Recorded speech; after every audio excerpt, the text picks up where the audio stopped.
Assalamualaikum warahmatullahi wabarakatuh.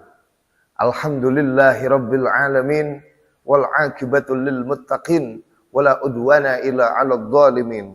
Asyhadu an la ilaha illallah wal malikul haqqul mubin wa asyhadu anna sayyidana Muhammadan abduhu wa rasuluhu shadiqul wa'dil amin.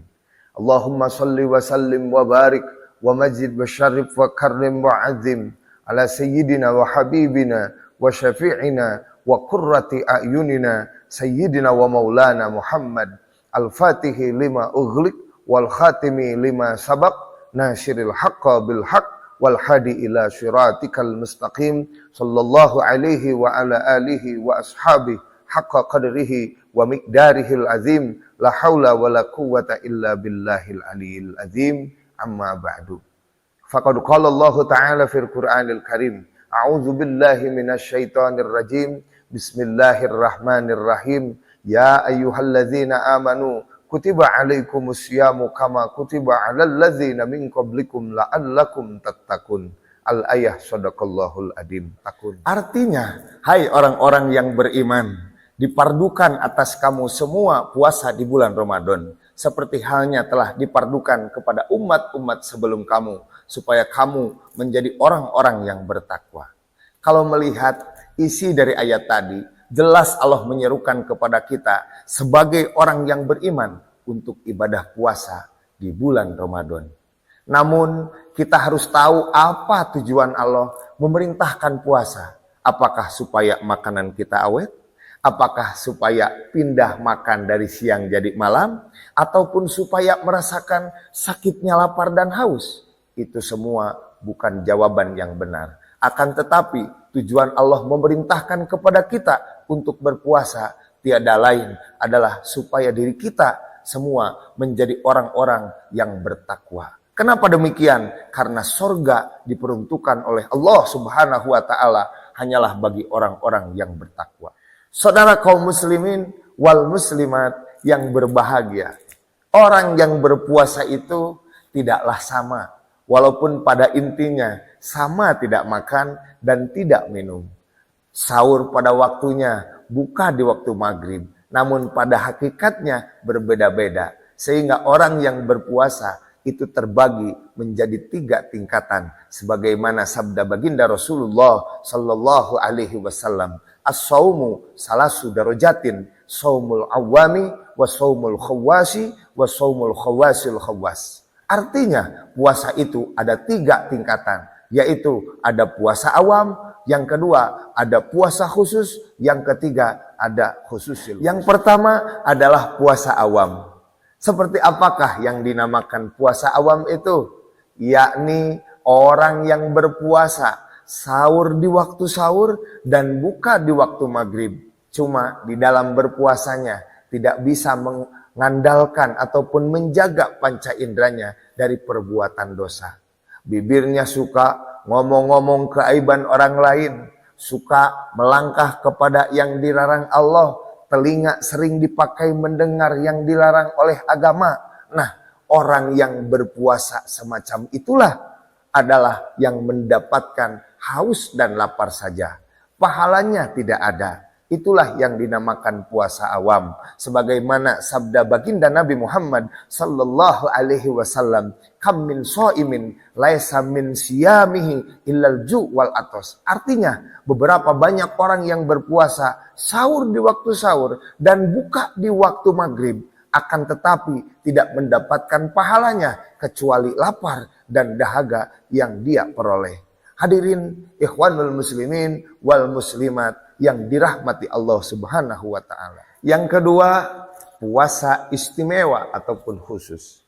Apa yang dinamakan puasa khusus itu? Yakni puasanya orang-orang yang menahan lapar dan dahaga. Juga dia menjaga semua anggota badannya dari perbuatan yang diharamkan oleh Allah Subhanahu wa taala. Dalam artian telinganya ikut berpuasa, tidak pernah didengarkan dengan omongan-omongan yang dilarang agama. Tangannya dan kakinya tidak dilangkahkan kepada perbuatan maksiat. Mulutnya juga dijaga, tidak pernah berbicara kotor, kecuali membaca kalam ilahi, membaca tasbih, dan membaca sholawat kepada baginda Rasulullah Sallallahu Alaihi Wasallam. Nah, puasa yang seperti itulah yang dinamakan puasa khusus. Siapakah orangnya? Yakni orang-orang solihin, adalah orang-orang yang soleh dan berilmu, karena dia tahu kepada yang akan membatalkan pahala puasanya, sebagaimana baginda Rasulullah Sallallahu Alaihi Wasallam bersabda, khamsun yufattirna shaima al-kadhiba wal ghibatu wan namimatu wal yaminul ghamusu wan nadu bisahawah. Artinya ada 5 perkara yang dapat menghancurkan pahala puasa kita. Yang pertama, berkata bohong. Yang kedua, mengupat ataupun membicarakan keaiban orang lain. Yang ketiga, yaitu sumpah palsu. Yang keempat adalah memfitnah orang. Dan yang kelima, melihat perempuan bukan muhrim dengan syahwat. Nah, andai kata ibu dan bapak, wabil khusus para audien, pemuda-pemudi di mana saja yang ingin sempurna pahala puasanya, maka jauhkan pandangan kita, jauhkan tangan kita, jauhkan mulut kita, jauhkan kaki kita dari apa yang diharamkan oleh Allah Subhanahu wa taala. Saudara-saudaraku kaum muslimin wal muslimat rahimakumullah.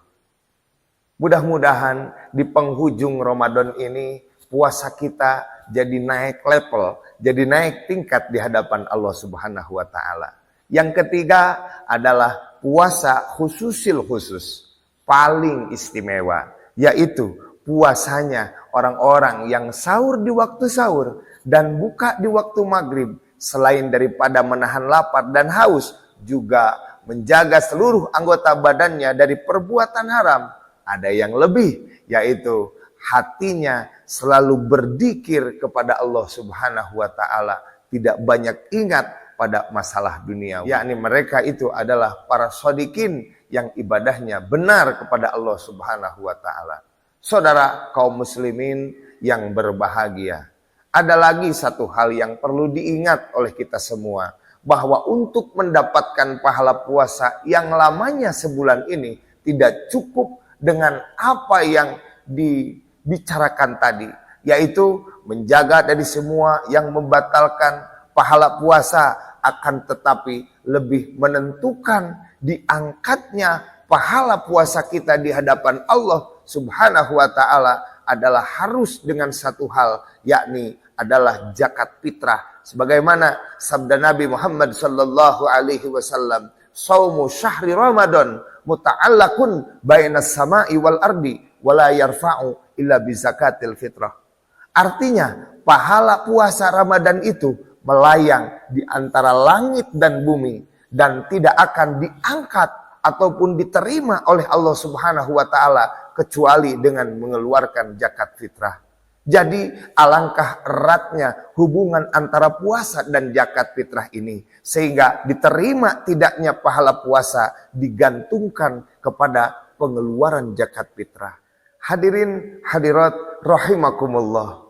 Semoga di penghujung Ramadan ini kita semua diberi kekuatan untuk bisa meningkatkan level ibadah puasa kita. Dari puasa awam ke puasa khusus, dari khusus ke khususil khusus. Semoga ibadah puasa kita nanti diterima Allah Subhanahu wa taala dengan dibayarkannya zakat fitrah kita semua.